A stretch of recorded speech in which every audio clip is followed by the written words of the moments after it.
and his teammate, for example, maybe Mollis or even Odinkun's already on the Soldier, he can't swap back on the Soldier, which is his regular pick that he wants to go back onto. Yeah, it's that... which is what is kind of... This is the composition I'm talking about. It's that kind of cascade effect. In any case, XQQ on that Pharaoh, we'll see if the adaptation comes through. I mean, really, the way to deal with this is going to be for Flashwolves to gun for that point and kind of take XQQ out of the picture, but losing Zonda kind of hurts their chances for that. Good trades coming back. In the opening skirmish, neither here nor there just yet, but the longer it sits on this point, the better it should go for Flashwolves, purely because it keeps XQQ out of the picture. Wow, Odinkun, but okay. No such luck. Odinkun putting on his carry pants and Up a double kill with the tech visor, and then they couldn't clean it up. not ideal at all. Now Right now, this is XQ swinging to mid. Yeah, to absolutely nothing, because he had to stay clear of that self-destruct, ended up exposing himself to it anyway, and Zonda with that tactical visor had already opened them out, so that is just a cleaning pure secure from Flashwolves. And I mean, after that first fight, weakness on Flashwolves' part, like that can just happen sometimes, so let's see if they can continue this one. No such luck this time. Great movement out of Flashwolves, so aggressive out of Jongi and Zonda, this sort of these dive buddies here, and K-Momo closing out the rest on the back side of this one. Interesting though that actually we've got Zonda on Genji and K-Momo on Soldier, by the way. Yeah, I would have preferred the other way around, but this is it. We did see how this one works out for them. Opening skirmish, hey, it's already working, because that's a quick pick on XQQ. You'd call that mileage and call it a day as well. It's effectively a 5v5, so it is a little tricky for Flashwolves to get set up on the point, but they're taking the positional advantage out of it, and picking Zetman as well means they are going to get this point. Just off the back of that one pick on Widowmaker, they got the space, took advantage of it. This is really clean. This is now also SunSister. While I do like the composition, it does restrict them. They can no longer play triple DPS because it would require 2 members to swap off their current heroes for them to achieve. Maybe actually just had a bit of a hiccup in the middle point there, but it was just quick, aggressive plays, and, well, it worked a charm. SunSister not going to get an opportunity to put their panted legs onto this point. Yeah, 99, going to buy a moment of overtime. And again, they're going to try and force the fight onto the point, but Flashwolves coming in with guns blazing and swords swinging. Easy closeout for them, and that's how you do it, Flashwolves, when you've got the ultimate advantage. You don't commit early, you wait for them to overcommit, then you use your advantage, then you swing it, you close down the overtime, you win it 3-0, and you prove who really wears the pants in this matchup. Sword swinging.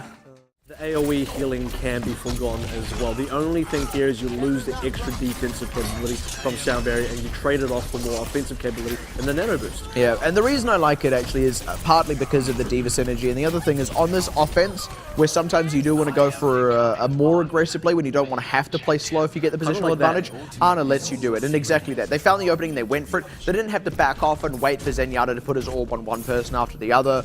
They didn't have to sacrifice Lucio's movement to give themselves healing. They had the tools at their disposal to take that win. They're not spawning out of there anymore, but maybe they're just checking in case SunSister want to cheese them. Wow, and again, taking advantage of SunSister trying to get into position. They're not even giving them that kind of space here, and already getting both of the tanks out of the picture leaves the DPS totally exposed. Mollis out of the picture already, and SunSister aren't even able to charge up ultimates. Like, this isn't even close to even right now. Yeah, this is now Flashwolves coming up with their second round of ultimates, SunSister on their first. Flashwolves are well set up on this one to kind of cut off SunSister Random at headshot. the neck. Yeah, this is a really nice one here out of Flashwolves. They position themselves nicely such that they could take SunSister by surprise, and once again, SunSister totally unable, even when they did have a bit of ultimate advantage.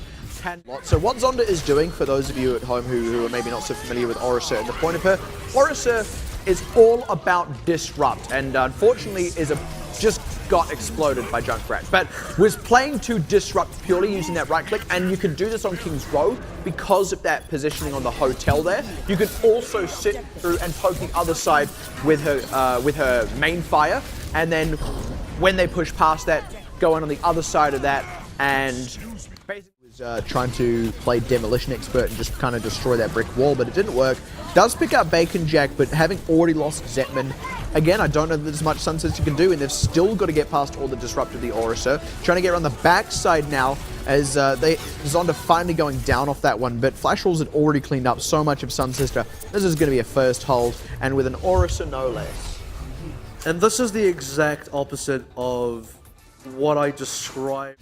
And, I mean, heck, it's working. Combining that with the Sombra, they seem to be really putting SunSister in disarray. This time, though, out. SunSister on a bit of a better path. Yeah, they are taking much better positioning here. Hog finally lands, but not securing any kills. He's powered up and he's trying to get in there with the whole hog, but there's no one to hog.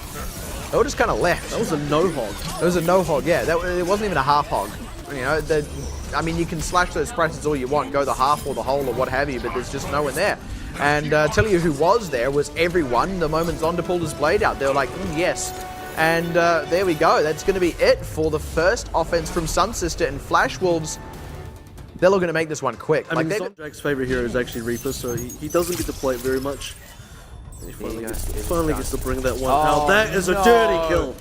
Hacks the health packs as well, so there isn't even somewhere for SunSister to pull back to as this attack starts to come through. Sinclair died again. This time at least it was to someone. Yeah. But in any case, Flash Wolves are still the ones with advantage here. They're the one, look at them, they're already just running circles around SunSister. They don't even know where to go for this defense. Round two. And now again, onto the second support. This time he gets Night Out. Then he translocates out, goes for the health pack if he needs it, and he comes back in for round 3. This is absolutely gross. Nothing SunSister can do about this. Now Flash Wolves go for the cleanup. Zonda is going to start buffering his stream setup already because that is more than a 3-0. Like,